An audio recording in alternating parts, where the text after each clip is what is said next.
گھر تھا جس میں 2 ہی کمرے، اوپن کچن اور لانچ تھا۔ وہ اندر آئے تو سردی کا احساس ذرا تھوڑا کم سا لگا۔ وہ اسے کچن میں لے آیا۔ کوئی دیکھ لے گا یہاں بھی، وہ ہنسا اس کی بے وقوفی پر۔ پھر بھی کتنی چھوٹی چھوٹی دیواریں ہیں یہاں گھر کی، وہ منہ بنا کر بولی۔ چلو آج میں ناشتہ کراتا ہوں تمہیں۔ وہ اسے کیبنٹ پر بٹھا کر مڑا اور اس کے لیے ناشتہ بنانے لگا۔ اس کی شرٹ کے اوپری بٹن کھلے تھے، اس کے بال پیشانی پہ بکھرے ہوئے تھے، جبکہ اس کے ہاتھ آملیٹ بنانے کے لیے جلدی جلدی چیزیں کٹنگ کرتے کافی تیزی سے چل رہے تھے۔ وہ اسے غور سے دیکھ رہی تھی، کیسی تیزی سے سب کچھ کر رہا تھا۔ آپ کو ناشتہ بھی بنانا آتا ہے؟ وہ حیرانگی سے بولی، چہرے پر مسکراہٹ تھی۔ بہت کچھ کرنا آتا ہے مجھے تو، تم ایک بار موقع تو دو۔ وہ آنکھ دبا کر اس کے نزدیک آیا، ایک ہاتھ میں چھری جبکہ دوسرے ہاتھ میں انڈا تھا۔ سوائے ہنسنے لگی۔ نہیں نہیں، پہلے آپ ناشتہ بنا لیں۔ اس نے اسے دور سے ہی وہیں رہنے کا اشارہ کیا۔ دیکھو مجھ میں وٹامن وائف کی کمی ہو رہی ہے، وہ معصومیت سے بولا۔ ایسا کوئی وٹامن نہیں ہوتا، وہ اپنی مسکراہٹ دباتی اسے مصنوعی گھورتی ہوئی بولی۔ ارتاش گھور کر دور ہو گیا۔ اس نے انڈا پھینٹا اور پین میں ڈال دیا۔ سوائے مسکراتی ہوئی اسے دیکھنے لگی۔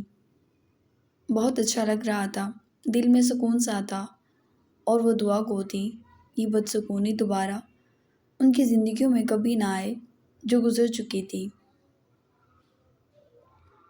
کافی جلد ہی ارتاش نے ناشتہ بنا لیا تھا۔ اس نے اس کے آگے انڈا پلیٹ میں رکھتے ہوئے سرو کیا۔ میڈم آپ کی خدمت میں، وہ سر جھکا کر بولا۔ سہائے نے مسکراتے ہوئے انڈے کا ایک لقمہ لیا۔ وہ واقعی مزیدار تھا۔ واو، یہ بہت مزیدار ہے۔ وہ حیران تھی کہ ارتاش کو یہ سب بھی کرنا آتا ہے۔ تو گیو می اے کس، انعام کے طور پر۔ وہ اپنا گال آگے کر گیا۔ سہائے نے ہلکی سی چت لگا دی۔ زیادہ نہیں پھیل رہے؟ میری جیسی شکلوں کو تو کبھی پھیلنے کا موقع ہی نہ ملا۔ وہ سر جھٹک کر ناشتہ رکھ کر ٹوسٹ نکال کر ٹیبل پر رکھ چکا تھا۔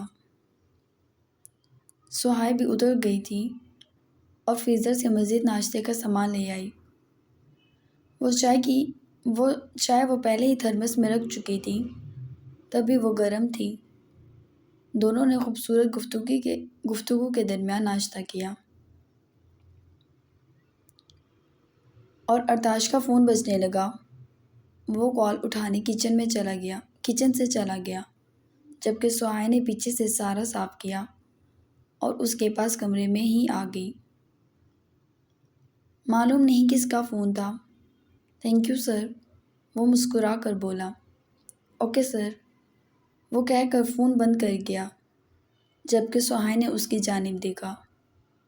2 دن کی چھٹی دی ہے سر نے، کل ایک چھوٹے سے ڈنر کا بتا رہے ہیں، سارے سٹاف کو دیا ہے، کیونکہ جس مشن کے پیچھے شادی سے پہلے لگا ہوا تھا یہاں آ کر اسے پورا کیا ہے۔ It's too tough. ایک ڈرگس مافیا کا سین تھا۔ اس کی جانب قدم اٹھاتے اس نے اسے آگاہ کیا۔ اوہ اچھا ارتاش، آپ کو کبھی ڈر نہیں لگا؟ ارتاش نے اسے پھر سے باہوں میں سمیٹ لیا۔ ڈر کیسا؟ بچپن سے تم جانتی ہو مجھے کتنا شوق تھا لڑائی جھگڑے کا۔ وہ ہنسا۔ تم سے بھی تو ہر وقت جھگڑتا رہتا تھا، وہ آنکھ مارتا بولا۔ جھگڑا نہیں، مجھ پر تو ابا میاں بن جاتے تھے، کسی کے ساتھ کبھی کھیلنے نہیں دیا۔ پتہ نہیں کیسے آپ کو اینی اور بہاریں برداشت ہوتی تھی۔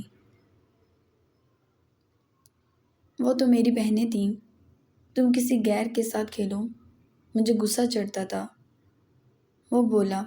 دونوں پرانی باتیں یاد کرتے ہوئے مسکرا رہے تھے۔ ایک سوال کروں؟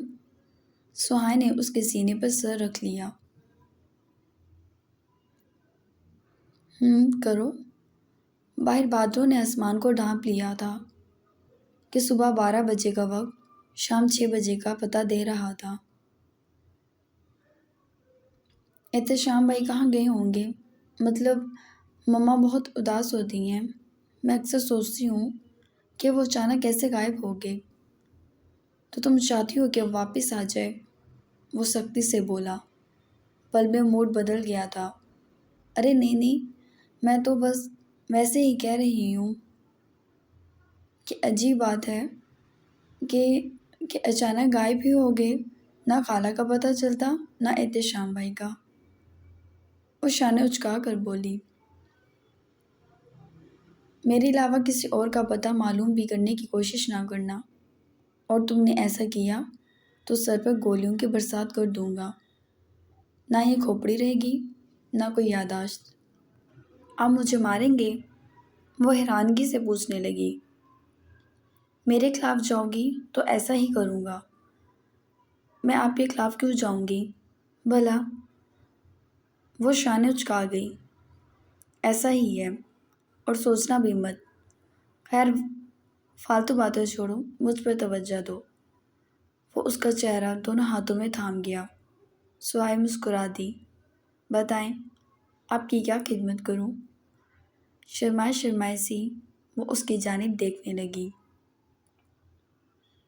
تفصیل سے بتاؤ۔ مدھم مگر غمگین لہجے میں اس کے کان کے قریب ہوتا وہ بولا۔ سہائے دم بخود سی رہ گئی۔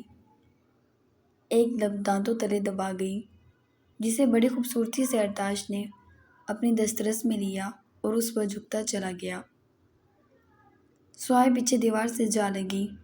یہ 15-20 دن صرف میرے اور تمہارے ہیں۔ اپنی مرضی سے اس کی سانسوں کو اتل پتل کرتے وہ بولا۔ سہائے مسکرا دی، کچھ نہیں بولی۔ اور کوئی ہم دونوں کے بیچ نہیں ہوگا؟ ویسے ایک بات بتاؤ۔ وہ ایک دم کچھ یاد کرتا اس کے گال پر نرمی سے انگوٹھا چلاتا بولا۔ اس نے اس کی جانب نگاہیں اٹھائیں۔ اتنی خوبصورت تو نہیں ہو تم، پھر بھی میرا دل تمہیں پر کیوں آیا؟ وہ شرارتی لہجے میں بولا۔ سہائے کا منہ کھل گیا۔ کتنے برے ہیں آپ؟ وہ زور سے تھپڑ اس کے مضبوط کرستی بازوں پر مارتی دور ہو گئی۔ ابھی سے کہاں جا رہی ہو؟ وہ ہنستا ہوا اسے پھر سے اپنی گود میں لے گیا۔ چھوڑے مجھے، وہ غصے سے بولی۔ یہ نخرے کسی اور کو دکھانا محترمہ، آج میں تمہاری جان چھوڑنے والا نہیں ہوں، تب تک جب تک میرا دل نہیں بھرتا۔ گہرے لہجے میں کہتے اس نے ہاتھ بڑھا کر سوئچ پر سے روم کی تمام لائٹس آف کر دی۔ سہائے نے اپنا چہرہ چھپا گئی، جبکہ ارتاش نے اپنی شرٹ کے ادھ کھلے بٹنوں کو مزید کھول دیا۔ اسے ارتاش کی نظروں میں دیکھا ہی نہیں جا رہا تھا۔ ارتاش البتہ اس پر ایک بار پھر سے جھکا اور جھکتے چلا گیا کہ سہائے پیچھے بستر پہ جا گری۔ ارتاش، سہمی سی آواز ابھری، مگر وہ اپنی محبت کی بے شمار برسات میں اس کا پور بھگو کر محبت کے وجود کو امر کر دینا چاہتا تھا۔ مجھے بچے بہت پسند ہیں، آہستگی سے اس کے کان کے قریب بولا، اور میں چاہتا ہوں ہمارے ٹوئنز ہوں۔ وہ بولا۔ سہائے سرخ ہوتی چلی گئی، جبکہ اس کی نرم گرم محبت کی آغوش میں ہلکی پھلکی مدھم مسکراہٹ سے آنکھوں کو بند کر لیا۔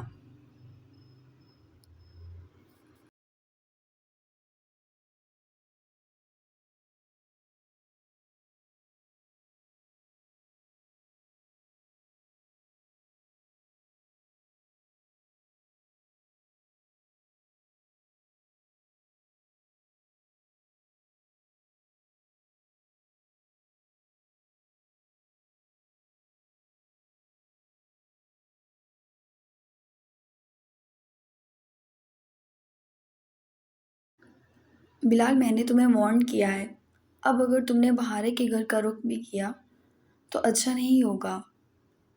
احمد صاحب نے بھڑک کر بیٹے کو کہا۔ کیا کر لیں گے ابا؟ آپ بیٹے کے لیے تو کچھ نہ کر سکے، اب مجھے روکنے میں کیا کر لیں گے؟ وہ بھی غصے سے بولا۔ زبان درازی بند کرو، وہ غصے سے دھاڑے۔ کمرے کے باہر تک آواز کی گونج تھی۔ میں بہارے سے محبت کرتا ہوں، آپ لوگوں کو یہ سمجھ کیوں نہیں آ رہی؟ بلال چیخا۔ شادی شدہ ہے وہ، فائق نے بلال کا گریبان جکڑ لیا۔ ایک بات اس کی سمجھ میں بیٹھ ہی نہیں رہی تھی۔ اس کی شادی کا سوچنے بس احمد صاحب سارے گھر اور خاندان کے سامنے اس نے بے عزت کرنے کا ٹھیکہ لیا ہوا ہے۔ مما میں کسی سے شادی نہیں کروں گا، اور اگر آپ میری شادی کا سوچیں گی بھی تو اس لڑکی بلکہ آپ سب کے لیے شہروز بھائی سے بھی بری مثال بن جاؤں گا۔ اس نے فائق کے ہاتھ جھٹکے اور کمرے سے جانے ہی لگا تھا کہ عفنان صاحب نے اس کا بازو تھاما۔ ٹھیک ہے، اگر ایسی بات ہے تو ایسی ہی صحیح، میں تمہاری شادی کراؤں گا اور دیکھتا ہوں تم کتنے بڑے سرما بن گئے ہو۔ وہ کہہ کر باہر نکلے۔ بابا، جبکہ وہ پیچھے سے چیخا۔ دماغ خراب ہو چکا ہے تمہارے بیٹے کا، اسے کہو ہوش میں رہے ورنہ بہت برا ہوگا اس کے ساتھ۔ اس گھر سے نکال باہر کھڑا کروں گا میں اس بدبخت کو۔ وہ کافی غصے سے بھڑکتے ہوئے وہاں سے اپنے کمرے میں چلے گئے، جبکہ رامین کو اب رونا آنے لگا۔ اسے تو بہارے پر ہی غصہ آ رہا تھا، نہ جانے کیا جادو کر دیا تھا اس کے بیٹے پر۔ مجال ہو جو اس لڑکی کا بھوت بلال کے سر سے اترے۔ کوئی ضرورت نہیں ہے کسی کی زندگی برباد کرنے کی، لڑکیاں فالتو میں نہیں پڑی ہوتی کہ آپ لوگ اپنے نکمے معشوق بیٹوں کے سدھرنے کے لیے ان کے ساتھ بیاہ دیں اور وہ بس اپنے صبر کو آزماتی رہے، صرف اس لیے کہ ایک دن تو ان کے نصیب میں بھی اچھا دن آئے گا۔ میرے گھر کی کوئی لڑکی شادی نہیں کرے گی مما، یہ بات یاد رکھیے گا۔ اینی بہت اچھی ہے، وہ سنبھال لے گی بلال کو۔ آپ کو کیا ہو گیا ہے؟ اینی بہت اچھی ہے، اس میں کوئی شک نہیں، لیکن آپ کا بیٹا اس کے قابل نہیں ہے، فائق غصے سے بولا۔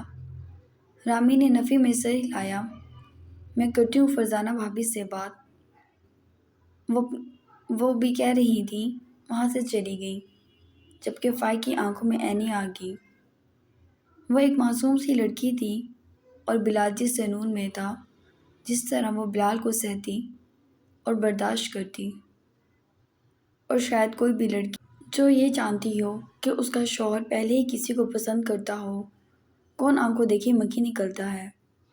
وہ کچھ پریشان سا وہاں سے باہر نکلا، ارادہ دارا کی جانب جانے کا تھا۔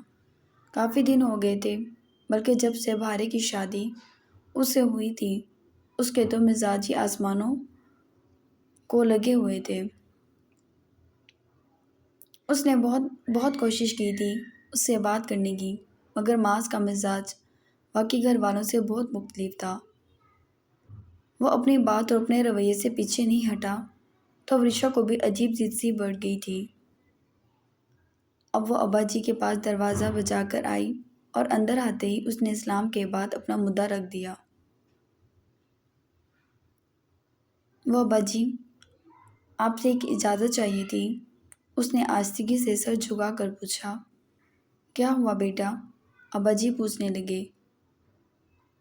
میرے کزن ہیں ایک، احمر، چچا جان کے بیٹے ہیں، وہ ملک سے باہر چلے گئے تھے کچھ سال پہلے، اور چچی اور چھوٹی ہینا کو بھی اپنے ساتھ بلا لیا تھا۔ ابھی کچھ دنوں پہلے وہ وہاں سے لوٹے ہیں تو انہوں نے دعوت دی تھی۔ میرا بہت دل کر رہا تھا ملنے کا، اگر آپ اجازت دیں تو مل آؤں؟ وہ بولی تو ابا جی مسکرا دیے۔ ہاں بیٹا، اس میں پوچھنے والی کیا بات ہے، چلی جاؤ، بلکہ ایسا کرو معاذ کو بھی لے جاؤ۔ وہ بولے تو ورشا نے سر نفی میں ہلا دیا۔ وہ تو بیزی ہیں اور مجھے ابھی جانا تھا، وہ افسردگی سے بولی۔